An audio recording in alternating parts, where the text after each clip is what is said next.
E aí, pessoal, boa noite a todo mundo. Hoje é mais uma live da semana, né? Duas no total. E tá sendo muito gratificante hoje para mim, porque eu convidei a Crisa Santos, que mesmo ela não ela soube recentemente, né, que ela teve um papel muito grande na minha vida, principalmente após a partida da minha avó, que eu tava bem desconsolado quanto ao falecimento dela, né? E o clima aqui em casa realmente estava, enfim, muito inquieto, né? Todos estávamos emutecidos com a partida dela. E eu tava ali nos podcasts, na época, né, que foi na pandemia ainda, eu me deparei com o podcast da Crisa, sendo que eu não associei uma pessoa. E eu adorei aquela mulher falando, aquela profissional genial falando. Eu fiquei assim, caraca, gente, nossa, porque ela via a forma como eu via algumas coisas e que eu compreendia aquilo, só que como eu não, só o que eu não sentia, né, era espelhado pelas outras pessoas, eu ficava, por exemplo, poxa, será que realmente eu tenho que me acabar de chorar? Será que realmente eu tenho que fazer desse jeito, né? Porque eu guardava as coisas muito internamente e compreendia, né, essa transição da vida e da morte de outra forma que os meus familiares mais longevos.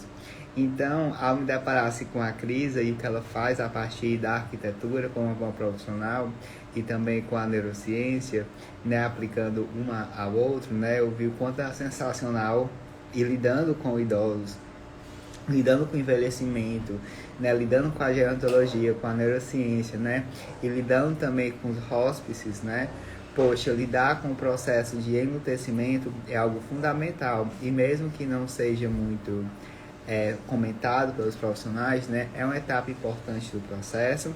Eu chamei a Crisa, que é a melhor pessoa que eu conheço para falar sobre isso, né, que eu confio no que ela faz, para trazer, né, esses conhecimentos, né, quebrar paradigmas, né, enfim, que realmente há ao que a arquitetura oferecer nesses processos tão dolorosos. Então, vou aqui chamar a querida Crisa. Deixa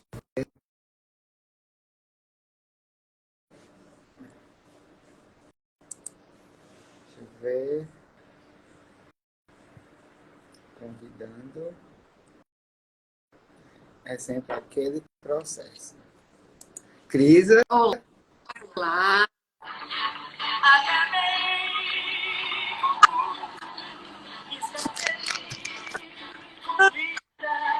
de as roupas e os sonhos rasgados na minha saída.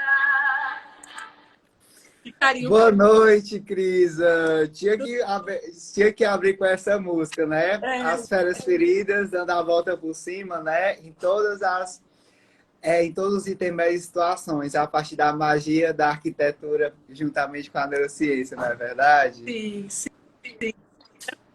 Ai, que prazer estar aqui. E nos vimos ontem, né? Então o prazer está sendo duplo. Sim, ontem foi muito legal. Ai, Então, Crisa, para as pessoas assim que ainda não conhecem vossa jovialidade, né, que ainda não tiveram essa honra, né, vamos lá, na primeira perguntinha, né? Quem é a Crisa Santos da neuroarquitetura brasileira? olha, vou te falar uma coisa, viu? Essa Crisa Santos, quando começou lá, 14 anos atrás, a trabalhar com luto, ela não tinha a mínima noção do que ia acontecer. E eu falo que eu fui bastante direcionada, abençoada, né? Eu falo que houve aí uma luz que foi me direcionando, que foi, né? Eu fui entendendo. Então eu nasci assim muito curiosa, eu sempre fui muito curiosa. Então eu sou ainda uma pessoa muito curiosa, e sou uma pessoa investigativa, né? Essa questão de poder lidar com a neuro, entender o que eu consigo fazer para o enlutado naquele momento de dor que a gente consegue. Hoje eu estava, né, no cemitério, eu estava olhando e observando o movimento, sabe? Eu falei, nossa, olha, eles se movimentam para cá, eles se movimentam para lá. E aí, essa questão da curiosidade, por que eles estão se movimentando, por que eles estão indo, o que agrada mais, o que agrada menos. Eu sempre fui assim, desde pequena. Eu sempre fui muito investigativa. Eu sempre fui aquela pessoa que, né, eu cheguei a ponto de ficar assim 2 dias numa árvore tentando saber como que era um lobo-guará, entendeu? Porque eu sou do interior do Rio Grande do Sul. Então eu ficava à noite, né, tentando. Eu era pequena, tinha 9 anos de idade. Então eu sempre fui muito assim, né? Eu descia para ver como que era a cobra se comportava, só de eu ficar mexendo num sabão assim no rio. Então assim, eu sempre fui tentando entender. Vivendo no perigo, por que não? Buscando essa questão, foi muito de mim sempre tentar entender a vida, e eu acho que a vida como é que eu vou te dizer, um presente. Eu falo que eu tenho minha vida como um grande presente, né? Vou dizer que ela tenha sido fácil, não foi, mas isso me fez entender esse processo, né? Eu tive lutos muito cedo, né? Então, assim, também me ensinou a esse processo do luto, né? Entender o luto. Então, eu consigo ver quem um enlutado, as dores dele, né? Hoje, por exemplo, eu me deparei com um velório de uma menina de 11 anos, né? Tava lotado o cemitério. 11 anos. Então, não tem jeito, né? Você sente, por mais que você tá ali há 14 anos convivendo dentro de cemitérios e tal, você se depara, né, com uma menina que se foi aos 11 anos, né, e que deixa uma saudade, uma incompreensão para a mãe, para os pais, para os avós, o porquê que ela está aí naquele momento. Não é fácil, né? E a gente poder propiciar ambientes que façam que as pessoas possam transformar esse luto, né? Até acho que não sei se você viu, me perguntaram lá, né, se a gente melhora o luto, se não, a gente não melhora luto nenhum, gente. Com Não tem luto, certeza, né? com certeza, Né? A dor continua, com mas certeza. bem um pouco diferente disso que a gente tenta trazer, né? A ressignificação não é dar a dor, a ressignificação do luto é dar espaço para ela, né? Dar Justamente. espaço. Você tocou em um ponto muito interessante, Cris, que boa parte das vezes, quando a gente está usufruindo ali dos conhecimentos da neurociência e aplicando nossa profissão, né, seja eu com a questão da longevidade, dos hospices, seja você na parte da questão do cemitério e lidar com o enlutecido, né, nós não vamos solucionar problemas, nós não vamos curar doenças, né? A gente só vai utilizar as variáveis que estão ali disponíveis para a gente, né, que está ali, que a arquitetura e o design elas conseguem abarcar, né, e utilizar da melhor forma possível, né, porque se aquelas variáveis elas podem propiciar, enfim, valências emocionais negativas, elas também podem propiciar valências emocionais positivas, a depender de como ela é utilizada, né. Então a gente não está como um mago, né, que vai fazer tal coisa, assim vai deixar você saltitante, feliz, não é isso. Os projetos da crise, você não vai sair, né, com aquela depressão e vai sair pulando alegre saltitante, claro que não. Né? E um hospice, você não vai visitar o seu ente que está ali na partida e vai sair alegre saltitante, claro que não, gente. Então a gente lida, né, com o projeto da mesma forma que tem locais que acolhem, tem locais que afastam, entendeu? Então é isso que a gente veio aqui discutir hoje, é isso que a gente faz, né, Crisa? É exatamente isso. Assim, o que eu percebo muito, né? A gente vem, né? Eu falo que o setor ele está aquecido, né? A gente tem aí concessões, né, de cemitérios públicos Rio de Janeiro, que foram há 8 anos, São Paulo agora esse ano, né? Então, assim, é muito importante essa visão, né, do enlutado, né? E tentar desmistificar um pouco essa cultura que a gente tem do cemitério ser um ambiente apenas também para enlutados, né? Então, o que a gente propicia, a gente tenta passar aos nossos clientes e fazendo esses projetos, né? Que além de a gente estar trabalhando ali todas né, basicamente as emoções, né? Vai um pouco além disso, vai você poder inserir uma comunidade dentro do seu ambiente, porque o cemitério é um ambiente público, né? Por mais que seja um cemitério privado, ele é um ambiente público, tá? As pessoas andam, vêm e vão durante o dia todo. Então, por que não trazer também essas pessoas que não estão enlutadas para dentro desse cemitério, até para, né, as pessoas que estão enlutadas perceberem esse movimento, né? Você percebe o movimento. Então, assim, olha, a pessoa continua vivendo. Então, essa continuação da vida, né? Que ontem até a Andrea comentou, exatamente isso. A gente tenta mostrar que a vida continua, Com né? certeza. Você está no luto ou não, a vida continua. Então, assim, é muito gratificante e emocionante quando eu vejo as crianças correndo, sabe? Quando eu vejo a interação, né? Quando eu recebo um abraço que não cabe, né? E isso é o mais interessante. Não cabe, entendeu? Por quê? É a gente que precisa abraçar esses lutados. E aí, quando o lutado chega pra gente e agradece e fica emocionado e tá dignificando aquilo, isso faz e fala, não, a gente tá no caminho certo. E eu vou te falar que mexer com o neuro não foi fácil, tá, Ciro? Não foi fácil. Não tive essas portas abertas como todo mundo agora está tendo, porque Nem agora isso. comigo também foi essas coisas assim tão facilitadas, não. Porque o que a gente encontra de como é que o pessoal fala, é as falsas neurociências, não é brincadeira, né? Então a gente, como profissional, tem que ter uma acurácia muito grande e saber o que é realmente neurociência e o que é falcatrua. Exatamente. Então, assim, eu vou dizer que assim, eu participava no começo da pandemia, foi interessante, né? Que no começo da pandemia houveram muitas lives, né? E assim, eu já estava no mercado, e aí eu sou uma pessoa, como eu te falei, investigativa, né? Enfim, intuitiva. E aí eu ficava questionando, eu mandava perguntas. Olha, então, no momento de depressão, tá. Meu, ninguém me respondia. Isso faz há 3 anos só. As pessoas não respondiam. E eram profissionais super gabaritados, mas não respondiam. Por quê? Porque é um tabu, né? Então, assim, é o que eu falo, você trabalhar com o final da vida é um tabu. É muito complicado. Mexe com você. Como você começou, né? Falando, olha, encontrei a Cris a partir de um podcast, né? E tal. E eu acho que eu não sei qual que foi, mas enfim, exatamente essa, né, é isso que a gente traz, tentar tratar, não que seja, é natural, né? A gente é a certeza que a gente tem, é Com natural. A certeza. Com finitude é certeza. natural, Sim. mas falar sobre ela não é fácil. Com certeza. E É. falando em certezas, né, uma das poucas certezas, ou até a única que a gente pode ter sobre a nossa vida, né, Crisa? Porque a neurociência ela não lida com certeza, né? Ela lida com possibilidades.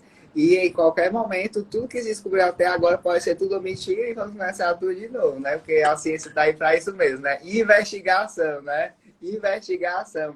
Então, quando fazer isso, gera isso, né? Olha, contratei a Crisa, vou fazer com que as pessoas, né, saiam pulando o cemitério. Não é isso que a Crisa faz, né? A gente aqui, né, como especialista no assunto, a gente lida realmente em, poxa, acolher as pessoas, trabalhar com pessoas, como você muito bem pontuou ontem, né? A gente trabalha com pessoas, a gente não trabalha com tendência, a gente não trabalha com marketing visual, a gente trabalha justamente, nosso foco, né, Crisa, é realmente, poxa, o que a pessoa está sentindo, o que ela precisa naquele momento, né? O que o espaço pode propiciar a ela, né, Crisa? Então, eu acho que é muito disso. E, Crisa, o que, assim, te fez aquela chaminha acender, tipo assim, opa, é aí que a Crisa que estava lá no Rio, né, esfregando o sabonete, né, observando a cobra, né, o que fez aquela Crisa, né, se adentrar ao mundo do enlutecido. Tá mudo, Crisa.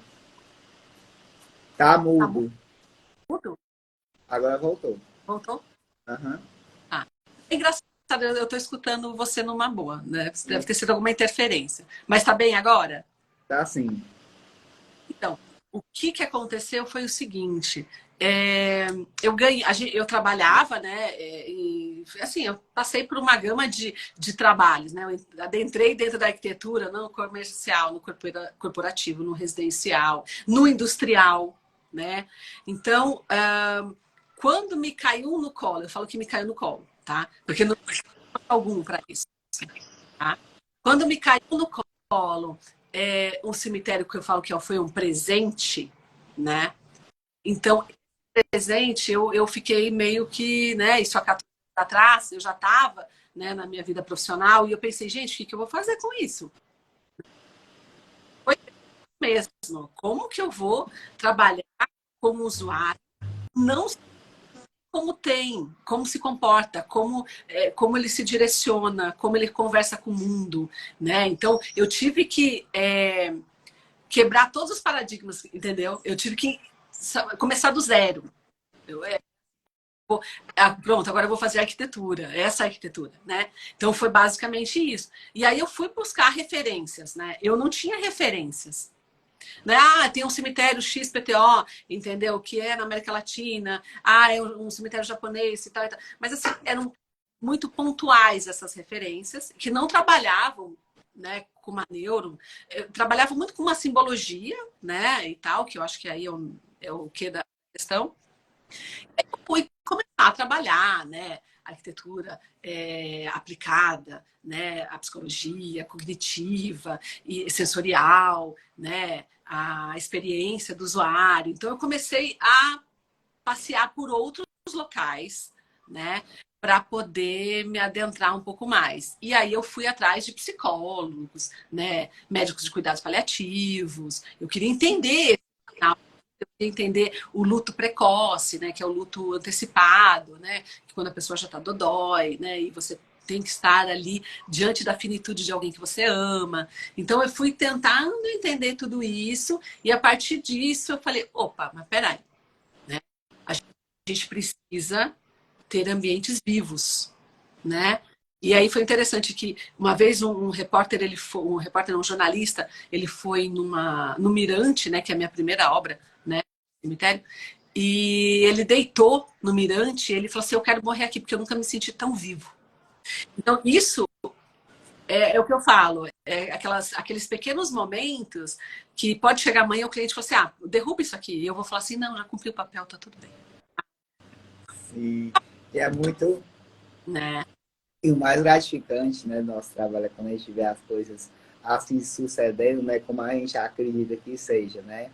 Que não é essa questão de, estou aqui realmente fazendo um bom trabalho, porque é isso. Mas não é porque está vinculado ao nosso propósito de vida. E eu acho que quando a gente consegue fazer isso é o mais lindo, né, Cris? O que você falou é algo muito importante, que é assim, poxa, como é que eu vou lidar com a pessoa que está ali lidando com o luto, né? A gente está lidando com algo muito individualizado e algo muito delicado que abarca vários tabus, né? Que abarca vários paradigmas que você, nossa, só em falar sobre isso que você mesmo falou, né? A pessoa já fica, né? Opa, é que nem falar de religiosidade, espiritualidade, que até hoje as pessoas não conseguem distinguir as coisas, né? E E eu fico assim pensando, tipo, poxa, o que a gente assim pode fazer, né, como não assim só na neurociência em si, mas como pessoas e despertar, né, assim, essa perspectiva de que, poxa, né, temos que falar mais sobre isso, mesmo sendo duro, né, mesmo sendo para algumas pessoas massacrante, é necessária essa preparação, né? sim, Por exemplo, para quem não sabe, né, eu vou aqui só abrir um parênteses, porque o nosso título tem o hospice, né? O hospice, para quem não sabe, é aquele ambiente que vai ali receber a pessoa para os cuidados paliativos dela. Ou seja, ela já está ali no final da vida dela, já não tem mais, infelizmente, o que fazer, e realmente é só aguardar, né, digamos assim, só entre aspas, né, a sua partida.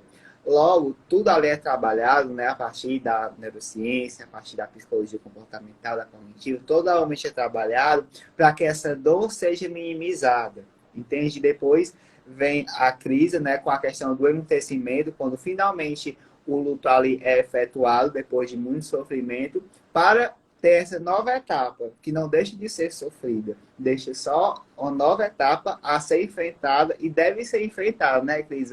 Porque até como a gente muito bem aprendeu, como a Ana Quitanda, é isso o nome? É que eu sou péssimo com nomes, desculpa.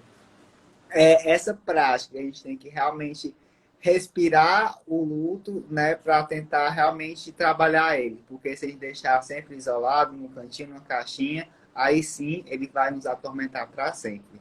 Daí, o que assim, qual foi, digamos assim, Crisa, os seus pequenos aprendizados, em especial no começo da sua jornada quanto a isso?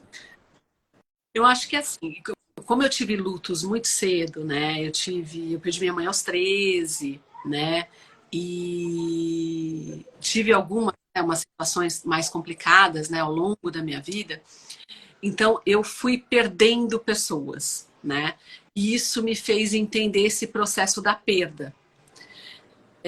Quando eu, quando eu cheguei na arquitetura, né, funerária, vamos pensar assim, né, que ela envolve além dos cemitérios, quando eu cheguei na arquitetura, é meio que eu me identifiquei com aquelas perdas, né, com aquele sentimento, né, que eu via os usuários ali. Então você acaba, é uma identificação, né? Por isso que eu falo que ser arquiteto vai além do seu desenho, né? Ser arquiteto, ele precisa gerar uma identificação pessoal com aquilo que você está fazendo, né? Eu acho que essa é o grande mote. Então, para mim foi nesse momento assim que eu fui entendendo. E hoje eu ainda me surpreendo, né? Porque para mim foi tão natural esse crescimento, né, dentro do setor, que eu, às vezes, eu me surpreendo com alguém que vem e fala assim, nossa, como é importante ter você no setor, nossa, né? Então, por exemplo, a gente tem um treinamento para um grupo, né, no Rio de Janeiro, que tem 5 cemitérios. E a gente o treinamento deles, tá, para os funcionários, para os colaboradores deles. Então, a gente participou, a gente participou e tal.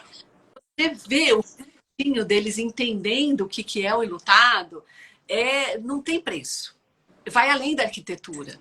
Por mais que eu fale de espaços ali, eu estou falando do enlutado.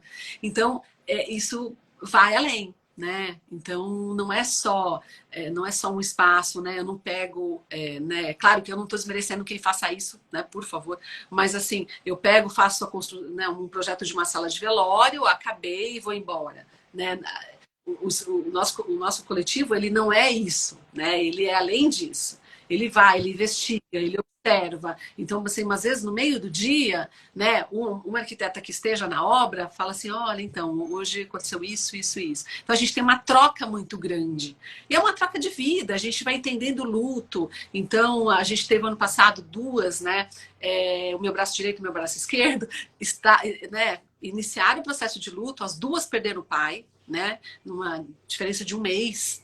Então, a gente estava no momento ali, no meio do ano, onde a gente tinha 2 pessoas, figuras muito importantes dentro do coletivo, né, que estavam enlutadas. Se a gente não olhar para isso, né, como que a gente vai poder trabalhar, né? Então, assim, vai além, né, de ser só uma arquitetura, né? Claro que a gente faz, né, como ontem, né, na aula da Andrea, eu comentei, né, de tudo dos recursos que a gente usa, né, para estabelecer aí gatilhos mentais, enfim, a gente usa assim desses artifícios porque a gente quer ajudar essa transformação, basicamente isso, né, e trazer ambientes, e fazer essa releitura de ambientes de morte, né, de ambientes de luto, né, da finitude, de você ter a consciência da finitude de uma maneira um pouco mais saudável, né? Exatamente, Cris, e pegando esse ganchinho, né, digamos, do conhecimento da neurociência aplicado à sua prática, né, de projeto, digamos assim, quais são os principais vínculos que você consegue encontrar, né, e falar assim para todo o público aqui, né, tanto as pessoas que já sabem e já sabem assim, que já tem essa compreensão da neurociência, né, e quanto as pessoas que estão chegando agora, certo, e querem saber mais essa questão dessa conexão, esses pontos de contato que você olhou assim, poxa, isso aqui eu posso utilizar para tentar fazer com determinada coisa aconteça aqui, né? Então, quais os links, né, que você cria e utiliza, né? Você até comentou, eu queria já, mas eu queria que você comentasse aqui para o pessoal, que se fosse possível, os links realmente da neurociência aplicado à arquitetura no processo do cemitério, né? Ali, tanto nas salas, né? Nas salas de sepultamento, quanto fora.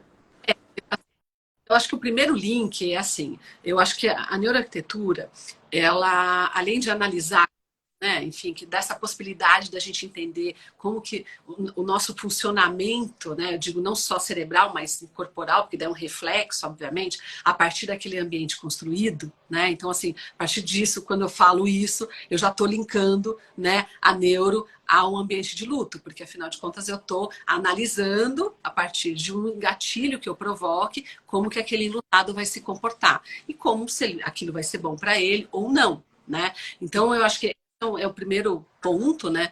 E óbvio, se eu sou um ser humano, né? Como eu sempre falo, eu não gosto muito dessa palavra, humanizar, porque eu acho que se eu sou um ser humano, automaticamente eu tenho que humanizar, né?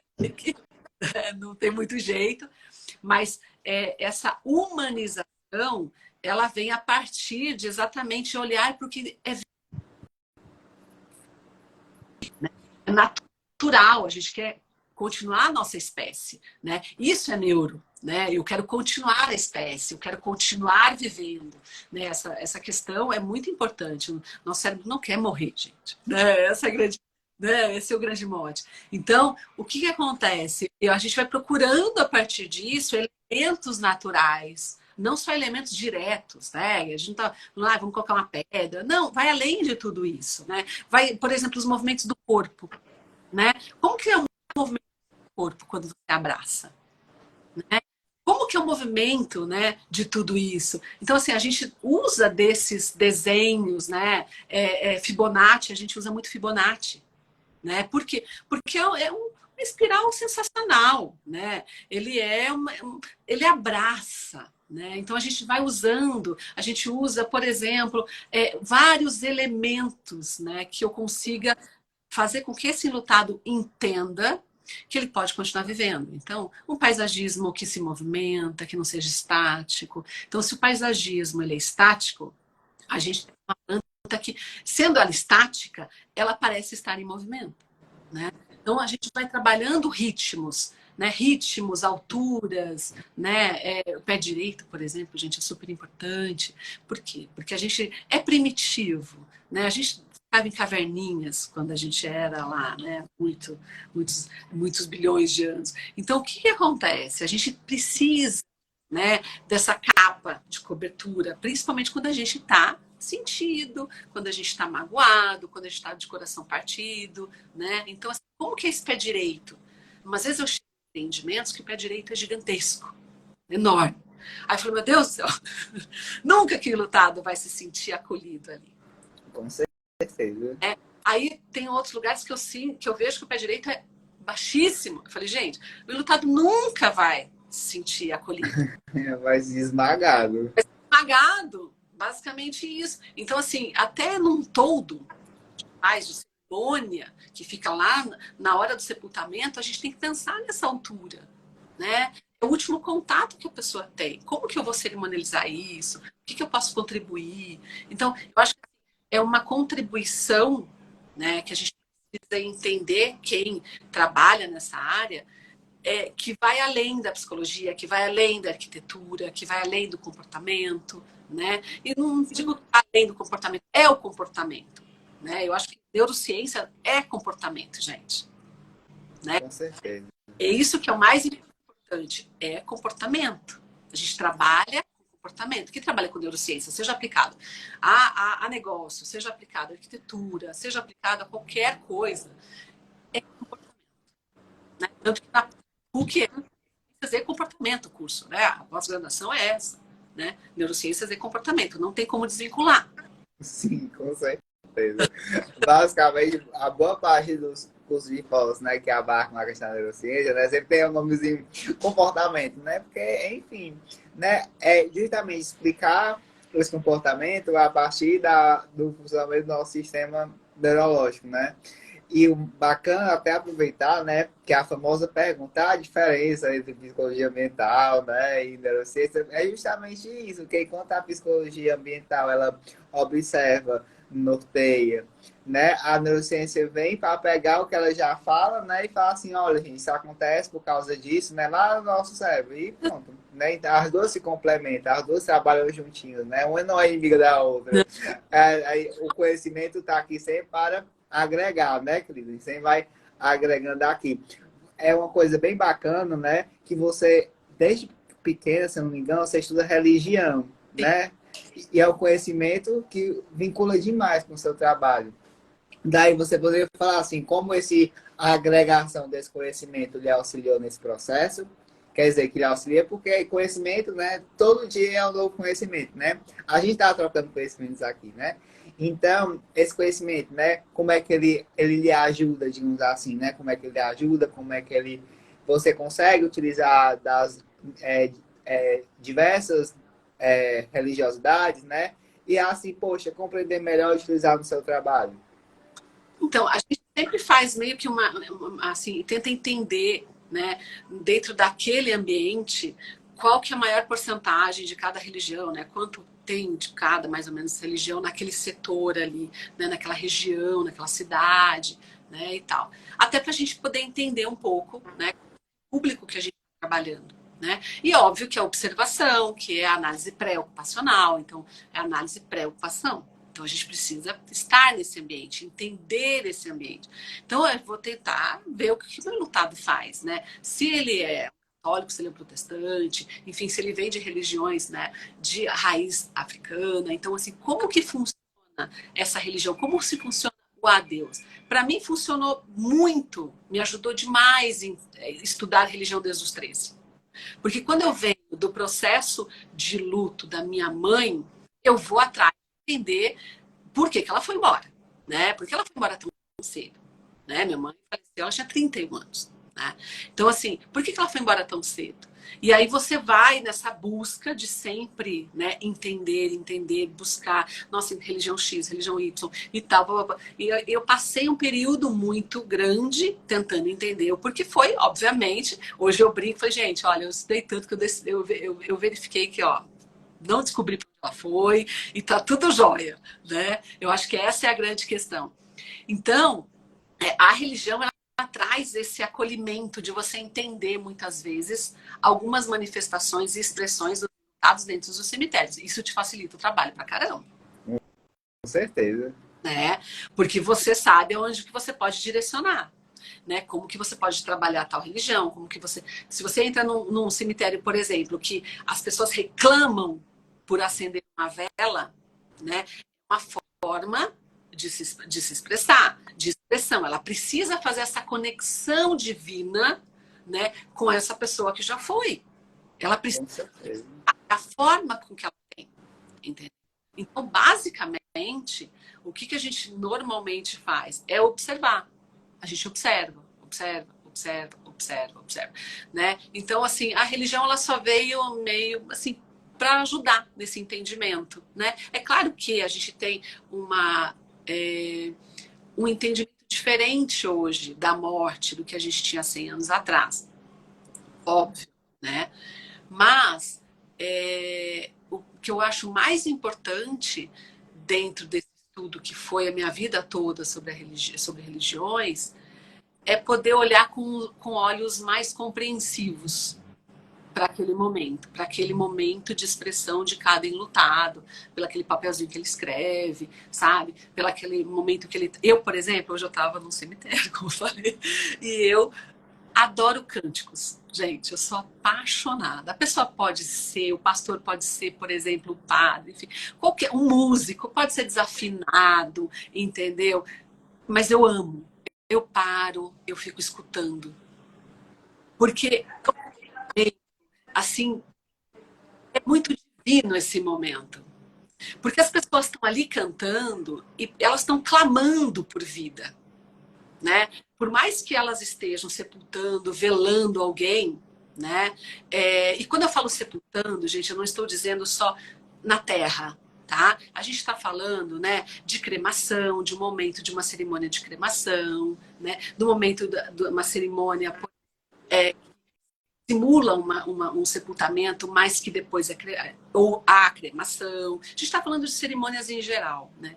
Então, esse momento, quando as pessoas estão cantando, né? Qualquer cântico religioso, é sensacional porque elas estão clamando por vida. Sim.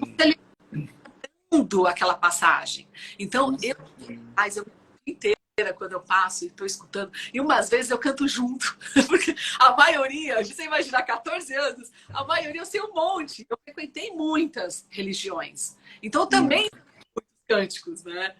Então eu fico assim, me dá um.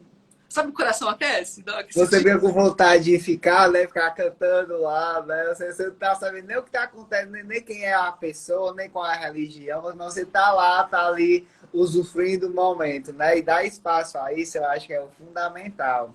é a questão do cântico, né? Isso vem desde quando a gente era realmente da época das cavernas, né? Que a gente realmente comemorava a parte de grunhidos, digamos assim, né? Na fogueira ali. É, a comemoração por você, por exemplo, um pedaço de carne que você conseguiu, né? Comemorava ali. Então, esse link que a gente tem com a musicalidade, digamos assim, né? Seja ela em qual religião for, qual linguagem for, né? É realmente algo que está vinculado a nossa memória genética, né? E que deve ser contemplado. E a arquitetura vem para abrir espaço para isso. Porque se for um ambiente muito fechado, né? Qualquer palavrinha ali que soe vai dar aquele eco, né? E vai acabar com todo aquele, digamos assim, ritual, digamos assim, né? Então, eu acho isso bem bacana você ter pontuado isso. Gostei bastante. Crisa, aqui está com várias pessoas. O jovem Paulo de Tarso, que é o que quer ser o ícone aqui nas lives, né? Ele comentou sobre um filme japonês muito lindo, chamado de A Partida. Não sei se você já assistiu, Não, né? tô... Não, né? Aí tem aqui a jovem Eleonora, maravilhosa. Aí tem o César Pancinha. Aí o Paulo comentou, aí tem a Tati Daiso, eu acho que é isso. Tati Daiso. É Pancinha, não sei o que significa Pancinha. Amo escutar a Crisa. Aí Paulo tá aqui, até o questionamento, que ele tá falando assim, que os novos cemitérios atualmente são diferentes, pois as pessoas estão sendo menos enterradas e mais encapsuladas. Tem alguma coisa a comentar sobre isso? Não necessariamente. Eu vou ter que discordar um pouco de Paulo de Tarso, tá, Paulo? Mas, enfim, o que é encapsulada, na realidade, você tem, né? Claro, o encapsulamento, mas são gavetas verticais, né? No nosso país é basicamente isso. A gente tem as sepulturas, né? Que elas têm diferentes tipos, né? E tal.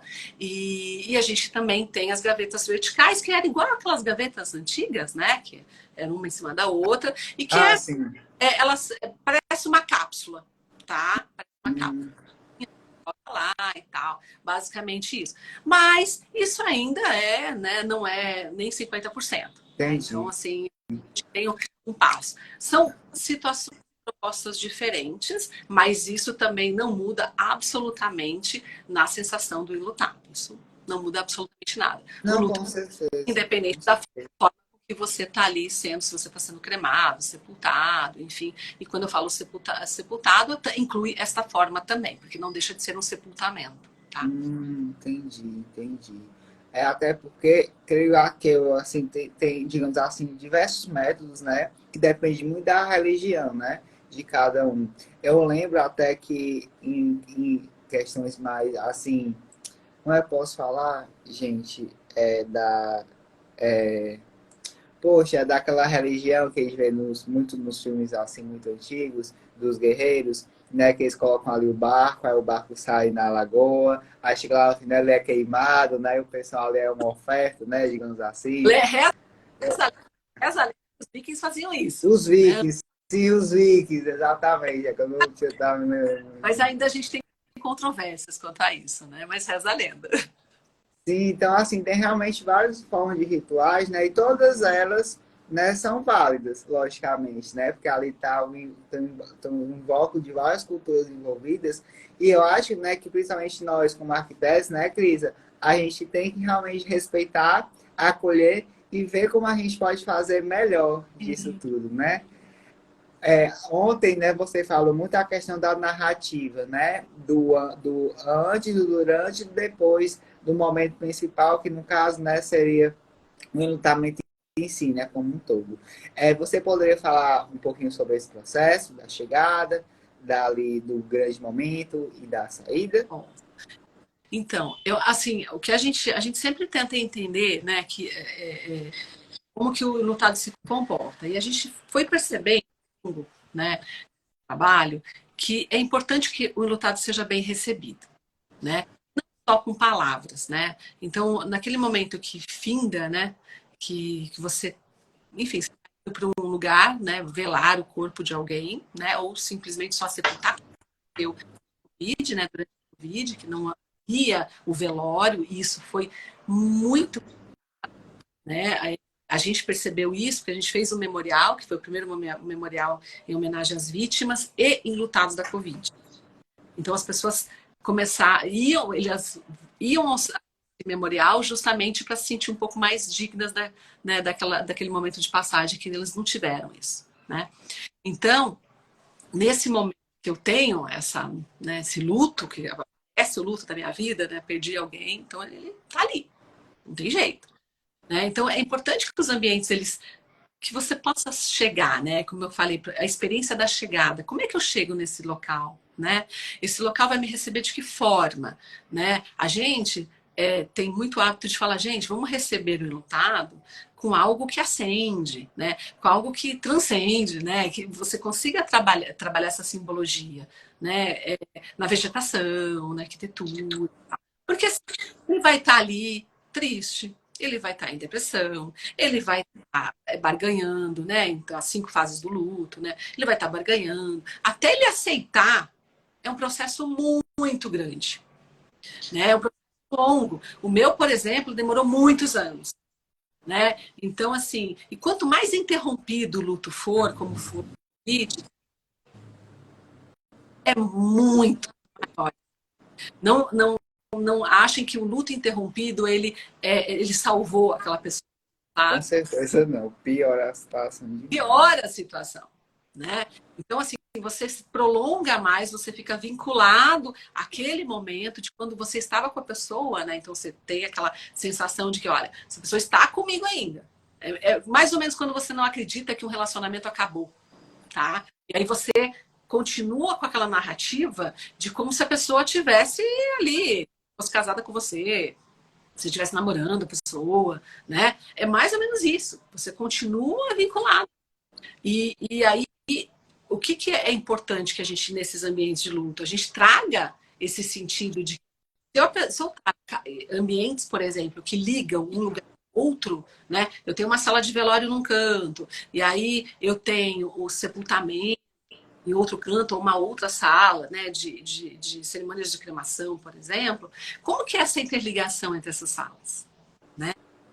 Espaço de transição, né, e que eu defendo absurdamente com minhas ideias. Espaços de transição, né? E aí a gente volta lá, né? O que são espaços de transição? Quem que defende espaços de transição?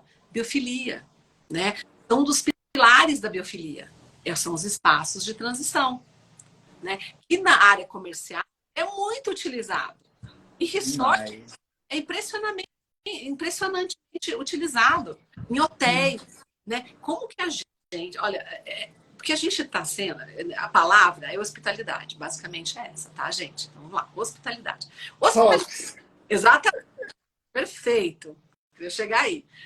Então, assim, hospitalidade, né? A gente tem em hotéis, como que a gente não vai ter na hora da partida? Então, assim, não tem. Eu estou chegando no hotel, como que eu sou recebido? Como eu estou chegando no cemitério, como eu sou recebido? E a gente está falando de atendimento humano, gestão de pessoas, a gente está falando em gestão de espaços. Com certeza. Né? Então, assim, grande questão. Aí eu estou lá no ambiente e tal, aí eu faço uma cafeteria maravilhosa.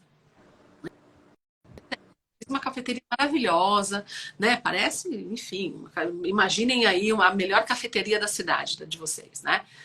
Melhor cafeteria. Aí, da cafeteria até a sala de velório, eu não tratei. É uma rua, é algo, né? Qualquer lugar. Então, esses espaços que eu transito fazem com que a gente crie mais memória. Com certeza. Os amigos criamos mais memória. Se eu tenho ambientes mais complexos, e aí, salvo que hoje eu também expliquei, ambientes complexos não querem dizer ambientes carregados. Com certeza. Ambientes complexos é um pouco diferente. É uma estrutura complexa, né? Como que essa estrutura foi desenvolvida? Então, isso faz com que a gente crie mais sinapsezinhas, Com né? certeza. Sinapses criam mais memória, né? Memória. E é isso que a gente faz com que trabalhe essa transformação do luto. Né? Principalmente, Cris, quando a gente consegue fazer uma releitura, né, daquele momento e consegue assim despertar para outro sentido, né? Eu acho que os espaços de transição, assim como você, eu defendo muito, que é como se fosse, poxa, é um gatilho muito importante que a gente tem ali que trabalhar no sentido de despertar para outras oportunidades, né? É um momento ali que, como você falou, assim, a pessoa está tão dispersa, né? Não sabe, pode até se bater, tacar na parede, digamos assim, né? A questão do vidro, né? Que ela está tão assim, não consegue nem pensar em nada direito, né? E quando, poxa, quando ela vê ali, digamos, uma parede, digamos assim, né? Coisa muito simples, uma parede que tem ali uma ondulação, por exemplo, uma textura, né? Ela vai pegar assim para chorar, ela começa essa ondulação. Será que é algo confortável, que ela toque, né, e sinta-se acolhida? Será que é algo, né, assim, muito arisco, né, que ela vai se assim, tipo assim, ai, coisa horrível, né?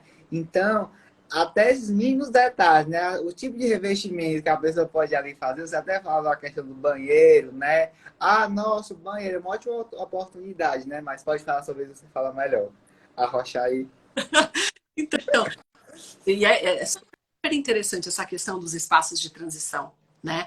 Porque o que acontece? As pessoas esquecem disso. Então, todo mundo faz um grande investimento em salas de velório, né? Então, sala cerimonial de cremação. Então, você tem 1000 projeções, é maravilhoso, tal, né? Mas aquele espaço que transita, né, que é de um lugar para o outro, não tem. E quando eu trabalho com isso, eu crio, né, ou eu começo a instigar outros sentidos, né, automaticamente eu vou criando memória e aí eu começo a gerar pertencimento àquele espaço. Eu começo a pertencer àquele espaço, né? Que é aquilo que eu mostrei ontem, aquela foto de uma moça em velório, ela sai do velório do tio e vai para uma reunião e senta num banco assim, no chão, né? E aí o pessoal oferece, você não quer ir ali na administração fazer sua reunião? Não, não, estou ótima aqui. Ela se sentiu tão confortável e acolhida naquele espaço, Pertencimento. ela se tornou pertencente àquilo, né? É conectar, né? Então, essa conexão que é muito importante, que a gente precisa gerar, né? O que eu vejo, por exemplo, uma coisa muito simples, gente, que tem tão ações muito simples. O enlutado, eu falo, é tão simples, ele é doce, por mais troncudo que ele seja, reclame ali, claro, obviamente, né? A gente está em luto. Quem está em luto tem o direito de reclamar, de fazer o que quiser. Eu sempre falo isso, né? Óbvio. E aí, situações muito simples. Mas às vezes eu chego em empreendimentos que são maravilhosos. Se fosse em shopping, são maravilhosos. Se fosse um prédio comercial, tá? E aí eu me deparo na fachada com aqueles vidros espelhados, reflexivos. E aí eu penso comigo, eu como enlutada, eu quero ficar olhando pro meu rosto. Claro que não. Claro que não. Se a própria Disney não tem espelho para você não conseguir se ver destruída de passar 1000 anos na fila, por que em pleno e tamanho você vai querer se ver no espelho? Exatamente. Aí eu pergunto, se você está trabalhando com a morte, com a finitude, o que você espera dessa empresa que está prestando serviço para você? Transparência. E aí vamos lá e colocamos um vidro reflexivo. Isso quer dizer o quê? Eu não consigo ver o que está lá dentro. Isso não é transparência. Então, assim, esses pequenos itens, então, às vezes eu fico assim um pouco no discurso, agora vai ser uma crítica, tá, Ciro? Todo mundo fica muito enaltecido quando fala de neuro e esquece esses pequenos detalhezinhos, que são esses detalhes que fazem uma diferença gigante nisso aqui, ó. Os detalhes simbólicos. Exato, Justamente. né? Justamente. Então, assim, esses detalhes que eu falo que são básicos, básicos, né? Básicos, básicos. Então, transparência, você quer trabalhar com transparência? Você quer mostrar ao seu enlutado que você é uma empresa confiável, que você está ali para qualquer momento e tal? Então, pois é, não coloque um vidro espelhado Por na favor, porta. né? Eu te falo assim, por favor, né? Eu acho que você quer contribuir de alguma forma para esse processo, mas com certeza não é o caminho, né? O Paulo está aqui falando, Cris, é porque, pelo que eu estou aqui compreendendo pelo contexto, ele também faz cemitério, Ai, certo? Obras em cemitério, atua como arquiteto da questão do cemitério. E ele está falando que tem uma diferença muito gritante, né? Entre o enlutado e as demais pessoas que estão ali, né? que eu acho que é, digamos assim, o funcionário, né? Essencial do funcionário, que está ali, digamos assim, é mais um momento de ritual, né? E tem ali o inutável, que é, digamos assim, o principal a ser acolhido, né? Como é que a gente consegue, digamos assim, preparar que essa pessoa que está tão distante daquela realidade, daquele sofrimento, né? Consiga realmente acolher o inutável? Então, eu acho que é aí, sabe, Ciro, entra uma gestão de pessoas profundamente. Eu tenho, assim, eu tenho clientes que investem pesadamente mesmo na gestão de pessoas. Outros não, né? Uhum. E em qualquer você está nesse mercado e você sabe muito bem, né, como funciona. E Com aí, certeza. o mais interessante é que, como eu te falei, desse treinamento que essa empresa fez, né, no Rio de Janeiro, a semana passada, durante 4 dias, né, são 400 funcionários de 5 CEPs, né, colaboradores, que estavam lá escutando sobre o luto, escutando sobre legislação, né? Mas assim, exatamente uma imersão no conhecimento. Porque o que eu percebo muito no meu setor, eu não sei no seu setor, tá? Mas no meu setor, eu percebo muito, existem muitos cursos, workshops, treinamento para dos gestores para cima, Sim, tá? sim, demais, demais. Ou né, tá na hierarquia, tá, gente? Então tem o gestor, um supervisor, gestor e um CEO, tá? Agora, quem está em campo, sepultador, quanto ele tem de treinamento por ano? Aí eu te pergunto e a gente vai um pouco mais além, tá? Se nós estamos em campo, presta bem atenção, tá? Essa pessoa está trabalhando lá em campo. O que ele percebe? Qual é o momento mais crítico deste momento de luto, de partida, de despedida, de finitude? É com o sepultador. Sim, sim. Por que cargas d'água, vamos lá, a gente não investe nessas pessoas? Essas pessoas precisam de muito investimento. Elas são as últimas figuras de toda a sua rede, né? Que estão ali prestando um serviço dentro do seu empreendimento, porque o cemitério é um empreendimento. Justamente trazendo até um pouco assim, eu acho que isso que você falou, quando a gente reflete em outras áreas, né? Não apenas aqui no sentido do cemitério, no sentido do hospice, mas até, por exemplo, quando você chega, digamos assim, em uma loja, né? Que a loja tem toda a trabalhabilidade dos seus produtos, né? O arquiteto, enfim, tem toda a tecnologia envolvida. Aí chega, né? E vou, tipo assim, chega, digamos assim, eu e a minha mãe, né? Chega por um produto, né? Etc. Aí a pessoa, aí o atendente, né, ele é totalmente destreinado e pensa, por exemplo, que a minha mãe nunca vai querer algum produto, né, da questão de beleza, porque pelo fato da já ter mais idade, entende? Ela se dirige a mim e trata ela como se fosse apenas uma pessoa ali qualquer, entendeu? Isso já acaba com tudo e a pessoa, poxa, assim, poxa, não tem o que eu fazer aqui, né? Porque eu vou gastar meu dinheiro aqui se a pessoa, se o atendente nem respeita, né? Porque às vezes a gente fala digamos, aqui daí parece que é algo muito assim longe, mas não, isso está em todas as vezes, é como um restaurante. O que adianta ter um restaurante, a comida é maravilhosa, né? Bem luxuoso e tal. Você chega na porta e é maltratada, a pessoa não dá nem um bom dia, boa tarde, boa noite, né? Então, o mínimo que as pessoas têm que fazer, primeiramente, é saber lidar com pessoas, né? Que é o que a gente mais ama fazer, né? Para depois realmente ir para as outras coisas. Não adianta a gente querer só digamos, enfeitar os ambientes, incorporar, né, tratar das melhores tecnologias, né, se a gente não entender as pessoas, né, tentar compreender, né, porque aí se a gente mal se entende, né, Cris, que girar os demais, né. Exatamente. Eu acho que assim, a questão da, né, eu vi o Paulo de Tarso comentando ali que as pessoas riem muitas vezes, normalmente, contam piada para evitar a morte.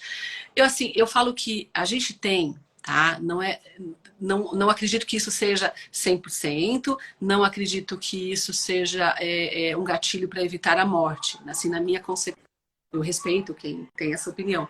Mas eu acredito assim, o momento do velar, tá? Ele é um momento social, né? As pessoas que estão lá, elas têm graus muito diferentes de relacionamento com quem está partindo.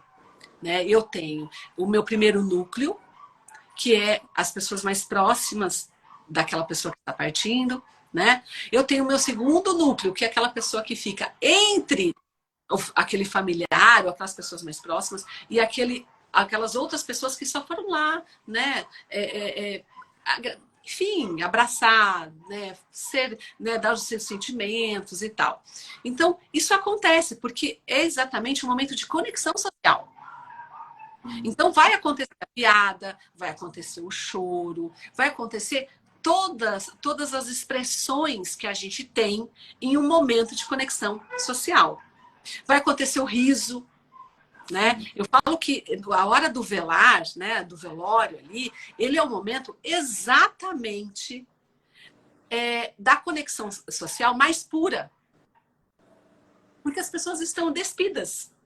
Elas estão com dor, outros com medo mais. Você também está sendo, né, tá sendo compassivo com o outro. Então, isso também te tira um pouco, né, daquele sentimento de coraça, que você tem que se manter forte e tal. Claro, existe um ou outro que se mantém forte. Eu, por exemplo, no momento desses momentos, eu me mantenho muito forte. Né? Para mim, é meio que um gatilho se manter forte, porque eu tive que me manter forte aos 13 anos. Né? Eu tive 5. Né? Então, assim, existe um histórico aí. Mas, em grande parte, essas pessoas não estão assim. Elas estão fortes, sim, porque elas estão lá. Né? Mas aquela cara, né, de que nada me abala, eu estou tomando conta de tudo, isso são para muito poucas pessoas que ali acontecem. Porque são necessárias, inclusive. Com certeza. Eu acho que arte não, na necessidade de expressão, seja ela com choro, com riso, né, vertendo lágrimas, né, ou ficar apenas, né, digamos assim, normal, digamos assim, né, carinha de renascimento, né, tipo, né, eu acho que cada um expressa-se da forma com que acha, né, que deve se expressar, ou que da forma que sente, e tá tudo bem, né, Cris? Tá tudo bem. Tá tudo bem. Tá tudo bem.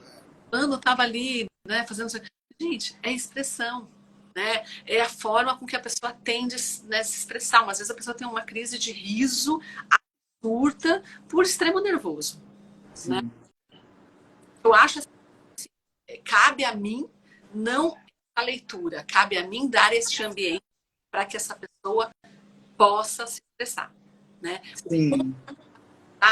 Não cabe a mim tá certo ou tá errado. Com certeza. Com certeza. Como ela se expressar, eu vou falar assim, olha, a gente pode fazer mais isso, a gente pode fazer menos aquilo, né? Aqui tá faltando isso, aqui tá faltando aquilo, né? Então eu acho que isso não tem preço, né? A gente estava entregando uma obra que é um memorial, né? Ele chama Memorial da Saudade, ele fica em São Bernardo, era em São Bernardo.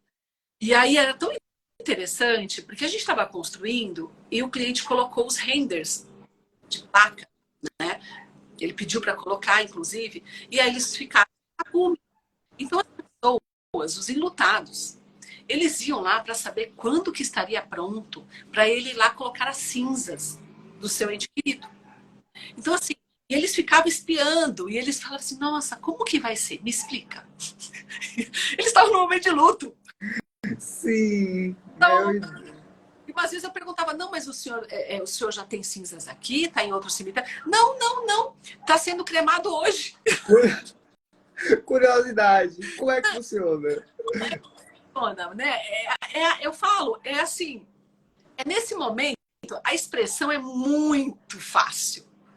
Sim, sim. Fica, a pessoa entra, fala, o senhor toma cuidado, não pode entrar muito, a pessoa pode se machucar, né? Porque como, né, você sabe também, e sabemos, Ana Cláudia sempre frisa isso, né? Muito distraído, gente. Né? Vamos como é que fala? Tomar cuidado com os degrauzinhos.